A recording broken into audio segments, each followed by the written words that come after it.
cabeça, feche os olhos, em nome de Jesus. Senhor meu Deus, somos gratos pela Tua presença nesse lugar, pela Tua graça, pela Tua misericórdia na nossa vida. Meu Deus, somos gratos, ó Pai, pois nesse domingo onde se comemora a Páscoa, aonde se comemora, meu Deus, a ressurreição do Seu Filho amado, nosso Senhor Jesus Cristo, temos a oportunidade de nos reunir em Tua casa e falar do verdadeiro sentido dessa data. E falar, meu Deus, do verdadeiro significado da Páscoa. Meu Deus, que Tu possas, ó Pai, abençoar o coração de cada um de nós nessa hora. Que Tu possas, ó Deus, transformar a nossa vida, meu Deus, nesse lugar. Meu Deus, que a Tua palavra venha de encontro com a necessidade de cada um. É o que eu Te peço de todo o meu coração. Utiliza, meu Deus, dessa ferramenta para abençoar o Teu povo. Meu Deus, que não seja eu falando, mas que seja o Teu Espírito. Que cada um possa sair daqui abençoado, com o entendimento renovado, com o coração alegre, em nome de Jesus. Amém. Amém, irmãos? Amém. Por favor, abra sua Bíblia no Evangelho que escreveu Lucas, capítulo 17. Lucas, capítulo 17, nós vamos ler do versículo 11 até o 19. Lucas 17, versículos 11 ao 19. Antes da leitura, deixa eu fazer um comentário com vocês aqui. Primeiro, agradeço a Deus pela oportunidade, né? De vez em quando Deus nos dá essa bênção de ministrar aqui na frente. É sempre um nervosismo, né? O coração está sempre batendo acelerado, mas eu acredito que da mesma forma que Deus abençoa a minha vida com essa palavra, vai fazer com todos. E eu queria fazer um comentário relacionado à Páscoa propriamente dita, né? Porque a Páscoa, ela tem, para cada grupo de pessoas, um significado, uma importância diferente, né? Por exemplo, para o comércio. Para o comércio, o que significa a Páscoa? Ovo de chocolate, não é isso? As empresas desse ramo aí aumentaram o seu faturamento. As crianças, né, principalmente aqueles que os pais são um pouco mais duros ali no controle da dieta ali, têm uma liberdade maior, abusam um pouquinho do chocolate, do doce, né? E a conotação é totalmente voltada para o faturamento, para o lucro, para esse tipo de coisa. Para os religiosos, não só a Páscoa, mas todo esse período de Quaresma, eu lembro na quarta-feira de cinzas eu ministrei aqui, e a gente falava do significado da Quaresma para os religiosos, né? Um período de 40 dias de abstenção de muitas coisas, de separação, não pode comer isso, não pode comer aquilo. Muitos já vivenciaram muito de perto essas práticas. E não passa para muita gente de um período de rituais, mas que não produzem mudança de vida efetivamente para ninguém, né? Para os judeus no Antigo Testamento, a Páscoa ela é um símbolo, e aí já começa a fazer sentido para nós cristãos, daquilo que foi o nosso livramento maior. Os judeus, aqueles que tiveram as vergas das portas marcadas com o sangue do Cordeiro, tiveram a sua família, os seus primogênitos livrados da morte. E para nós cristãos, a Páscoa tem um sentido muito mais amplo. Trata-se também de livramento. Trata-se também de livramento de morte. E isso se deu graças ao sacrifício do Senhor Jesus. Hoje, irmãos, é um dia onde o sentimento de gratidão tem que ser o principal sentimento aqui.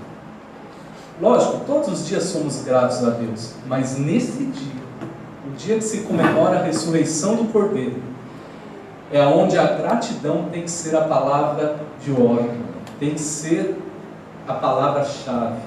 O nosso culto hoje, mais do que qualquer outra data do ano, é um culto de gratidão. Amém? Amém.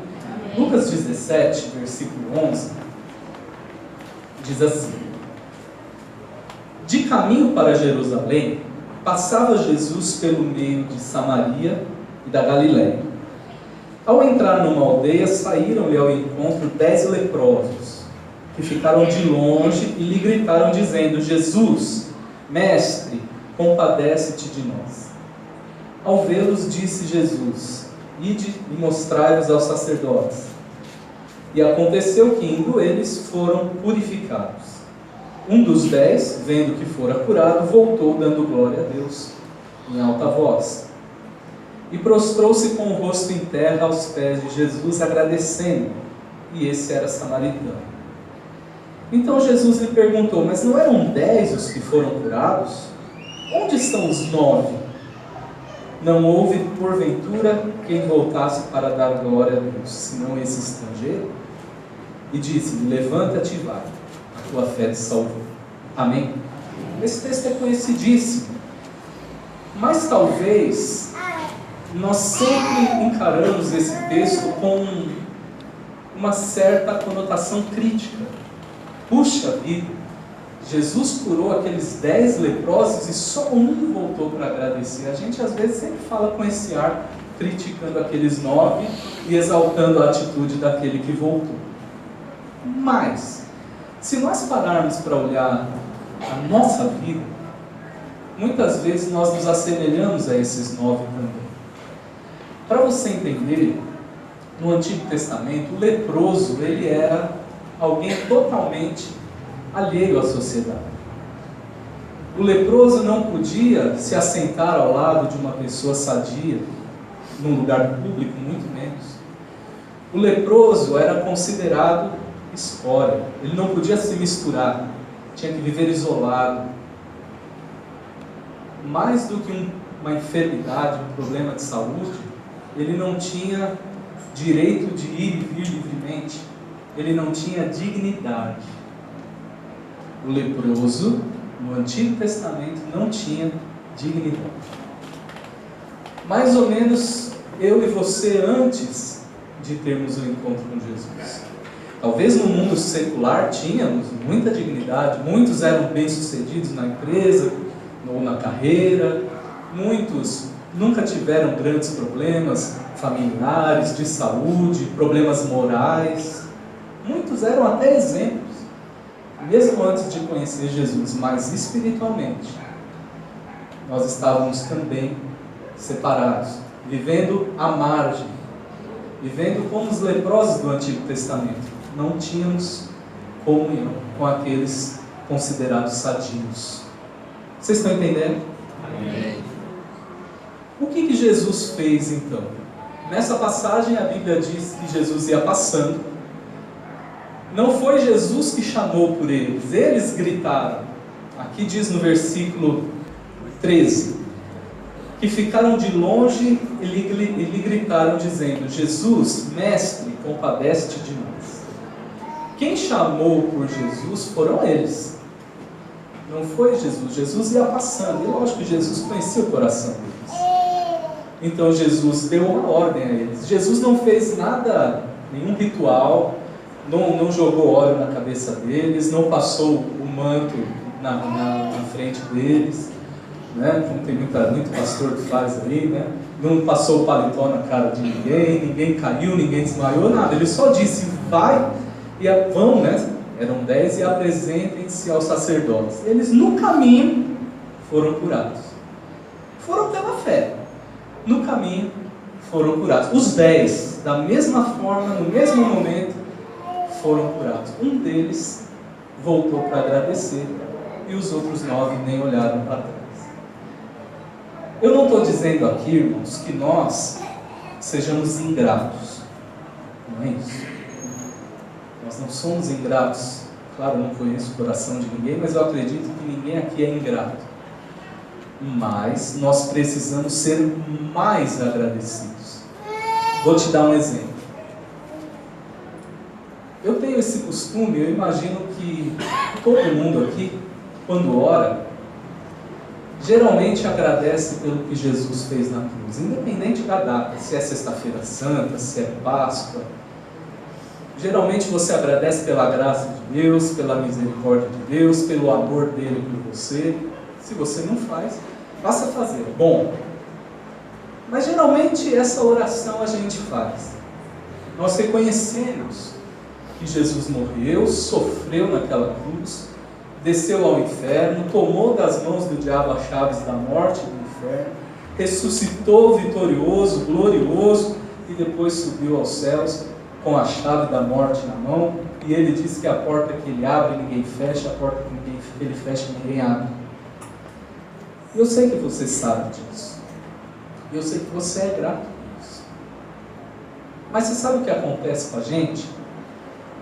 Na hora que uma situação mais complicada se levanta, nós limitamos a Deus de uma tal forma que, mesmo sabendo de tudo que Jesus fez, nós não conseguimos mais ser gratos.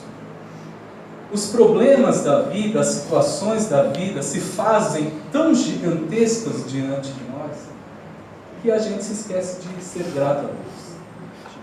Como que eu vou orar? Como eu vou fazer uma oração de ação de graças a Deus desempregado, doente, com meu filho nas drogas, com meu marido preso no alcoolismo, e por aí vai, quantas situações foram. A gente limita o poder de Deus. E muitas vezes nós fazemos como esses 9, deixamos de agradecer. Irmãos, é um exercício que eu proponho para você essa semana. E se você fizer, vai fazer muito bem para você. Depois você me conta. Não precisa contar aqui na frente se você não quiser o testemunho. Não precisa nem contar para mim, mas agradeça só a Deus caso você, depois de fazer esse exercício, seja abençoado. Comece a lembrar. Comece a trazer à memória aquilo que Deus já fez por você nessa caminhada sua com Cristo. Tem gente que tem uma longa caminhada aí já de anos, décadas. Outros estão chegando agora. Mas nessa longa ou curta caminhada, tanto faz. Comece a pensar, de onde Deus te tirou. E mesmo depois de convertido, as situações que Deus já te livrou. Deus nos dá tantos livramentos que às vezes a gente não tem nem consciência. Eu moro a 3 quadras daqui. Eu não sei quantos livramentos Deus me deu nesse curto caminho de casa. Eu tenho certeza que o motoqueiro me fechou de um jeito que eu não sei de onde ele veio. Num curto espaço, esse eu vi com os meus olhos, mas e os outros que eu não vi? Podem ser inúmeros. Às vezes a gente esquece de agradecer as pequenas coisas.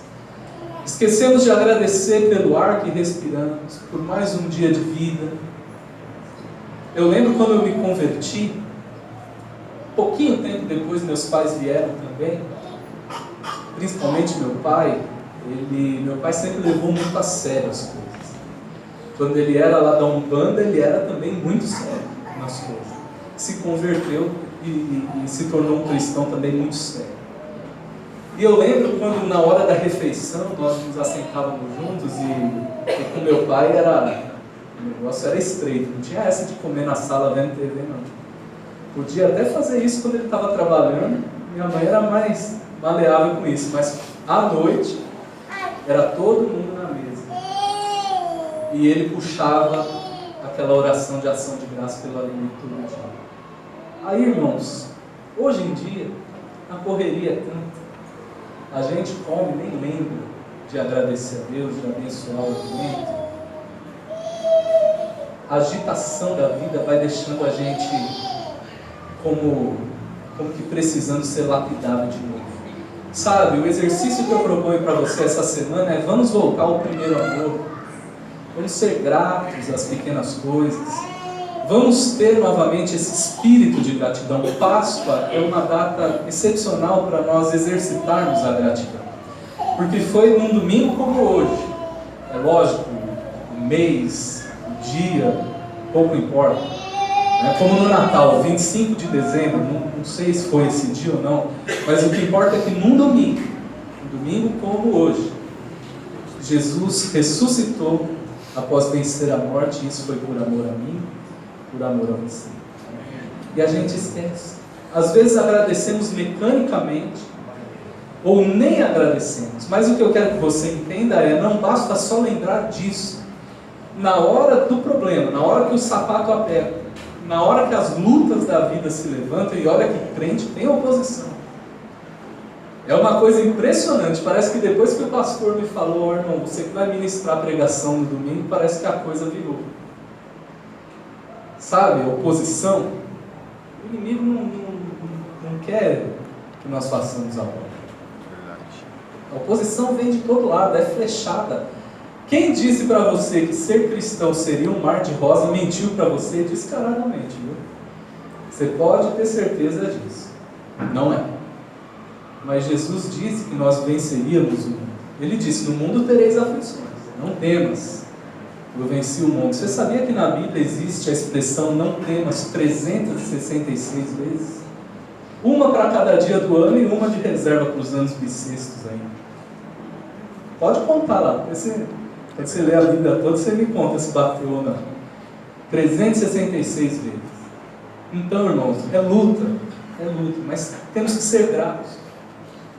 Gratos pelas pequenas coisas do dia a dia e gratos pelos grandes livramentos e grandes bênçãos que nós já recebemos de Deus e que nós já vimos na vida de outras pessoas também. Às vezes a gente está reclamando porque está desempregado e a coisa em casa está meio apertada e a gente esquece. Quantos missionários lá no campo, lá na África, lá na Ásia, lá no sul da Europa, na região ali na janela 1040, é a região menos evangelizada do mundo, e Deus sustenta.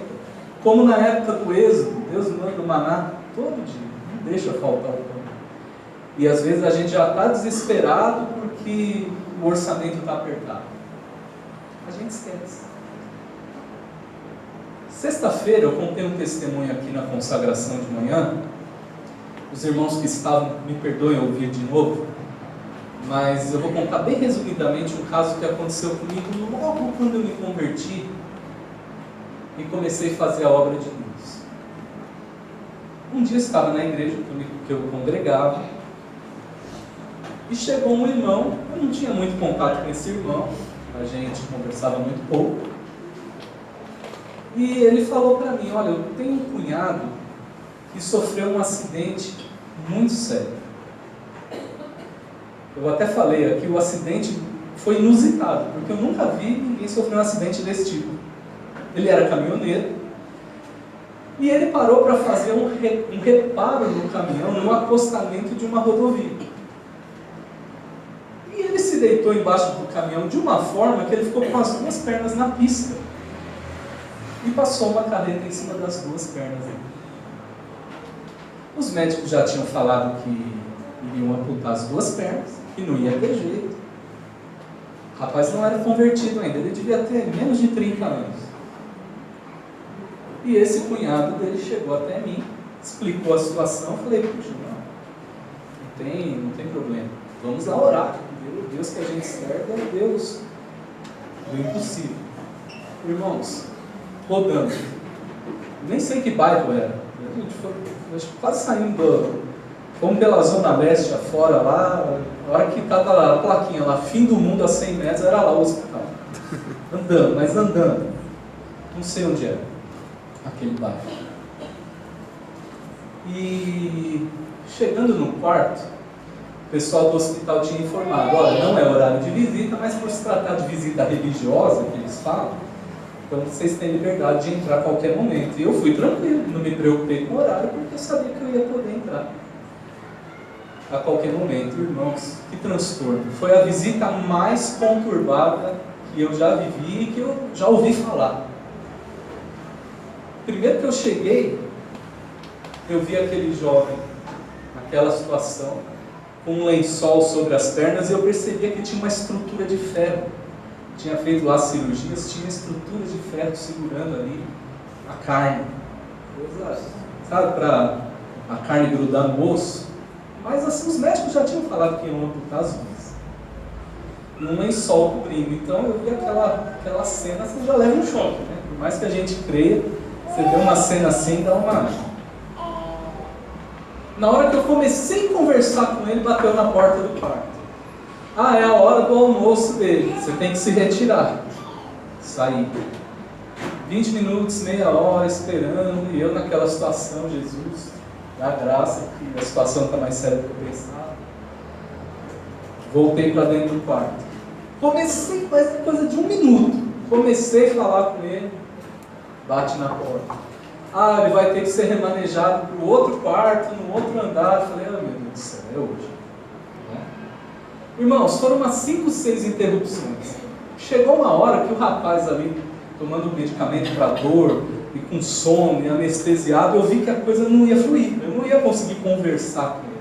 Eu tinha levado uma pregação, porque eu queria orar pela saúde dele e queria que ele se convertesse.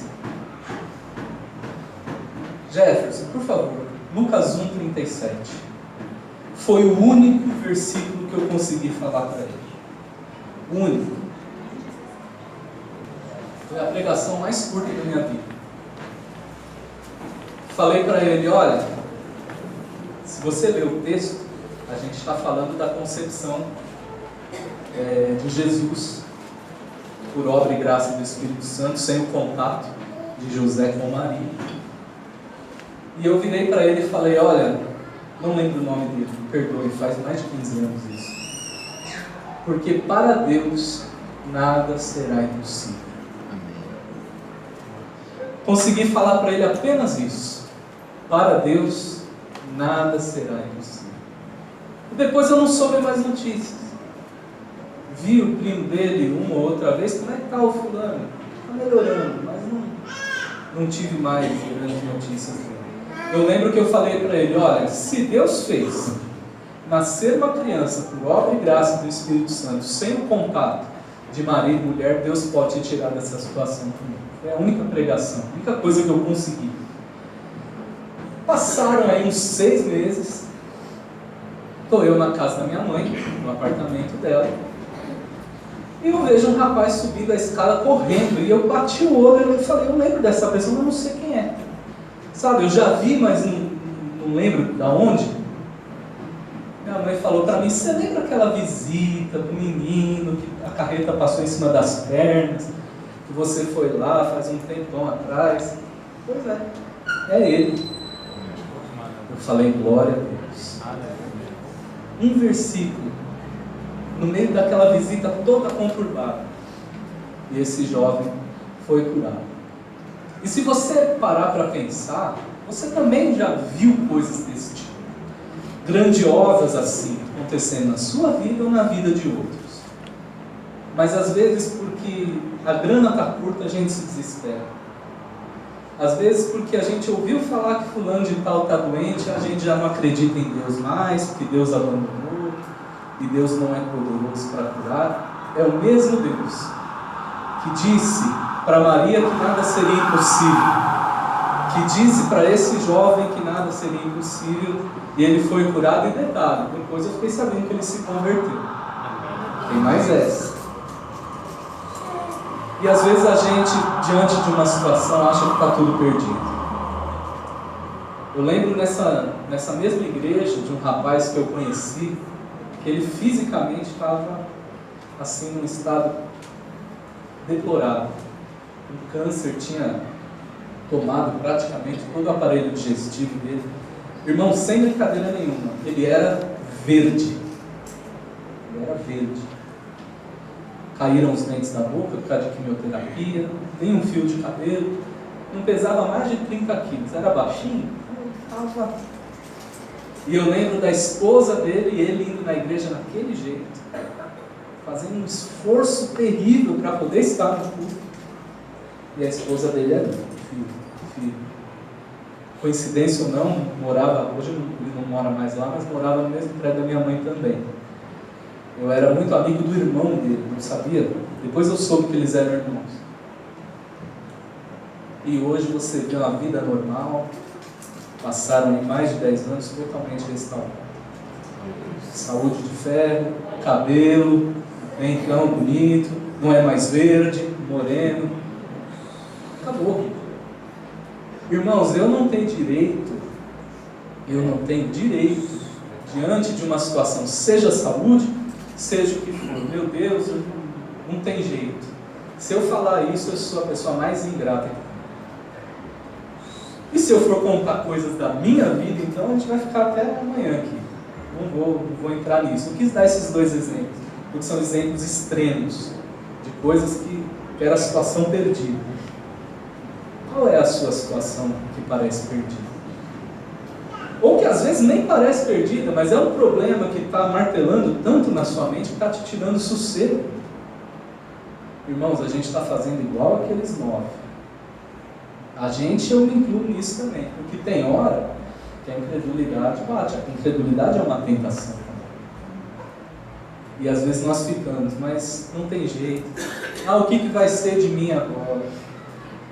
Meu Deus, esse problema não tem solução, irmãos. Jesus venceu a morte. Ressuscitou com a chave da morte e do inferno nas mãos. Responda para você, você acha que tem alguma coisa que para ele é impossível? Você sabe qual é o problema? É que às vezes nós ficamos nos questionando porque nós achamos que não merecemos a bênção de Deus. É aí que é o engodo de Satanás. Deus não vai me abençoar porque eu pisei na bola. Deus não vai me abençoar porque eu pequei. Deus não vai me abençoar porque eu pensei mal do irmão. Deus não vai me abençoar porque eu falei mal do pastor. Irmão, se Deus for abençoar só os perfeitos, sabe quem vai ser abençoado? Ninguém. Para com esse negócio. O inimigo engana muito cristão com esse negócio de eu não sou merecedor. É claro que ninguém aqui vai viver no erro consciente, sabendo que Deus perdoa, né? Isso é abusar da graça de Deus. Estou falando para você fazer isso. Mas o que eu estou dizendo é, se você errou, se acertou com Deus, se acertou com a pessoa, se for o caso, pediu perdão, irmãos, acabou. Quando Jesus morreu na sexta-feira e Ele levou sobre Ele toda a nossa maldição, foi para te dar liberdade completa. É 100%. Jesus não levou uma parte dos nossos pecados. Quando Jesus ressuscitou, Ele não ressuscitou e deixou ressalvas. Não. A obra foi completa. Então nós temos que exercitar, e esse é o exercício que eu te proponho essa semana, a gratidão. Porque para Deus nada será impossível. Você crê nisso? Amém. Eu não vou demorar, volta lá em Lucas 17. Lucas 17, versículo 16. E prostrou-se, é aquele que voltou, né? Com o rosto em terra, aos pés de Jesus, agradecendo. E este era samaritano. Olha só, nem judeu era, né? Ele era samaritano. Samaritano e judeus tinham lá suas diferenças. Mas ele voltou, sabendo que além de leproso, ele já tinha perdido a dignidade ali por ser leproso, ele podia ser repreendido por estar falando com um judeu. Ele não quis saber de nada. Vou lá e vou agradecer àquele que me curou. Irmãos, temos que exercitar a gratidão. Esse testemunho que eu contei do rapaz que foi curado com esse problema nas pernas, faz mais de 15 anos, 2 fazem. Mas esse foi uma coisa que me marcou mais porque eu vi a oposição de Satanás no dia da visita. Eu vi tanto que ele tentou atrapalhar, mas não conseguiu. E o rapaz foi curado. E se converteu depois, que é mais importante ainda. Se ele não fosse curado e se convertesse, eu já estaria feliz por ele. Mas é claro que a gente quer ver a obra completa e Deus fez a obra completa. Faz 15 anos eu nunca esqueci. E na sexta-feira, a hora que o Sérgio me deu a oportunidade, eu estava com isso quase, eu acho que se eu encontrasse alguém na rua, eu contaria. De tanta vontade de dar esse testemunho que eu estava e hoje novamente. Irmãos, para pensar. Olha quantas coisas grandes já aconteceram na sua vida. Será que a gente tem que ficar prostrado, achando que está tudo perdido? Ou será que, com esse sentimento de gratidão, a gente deve colocar a nossa fé realmente em ação, e enfrentar, e orar, e clamar, e ver Deus agindo. Irmãos, guarda uma coisa no seu coração. Deus não nos prometeu resolver todos os problemas terrenos. Não nos prometeu.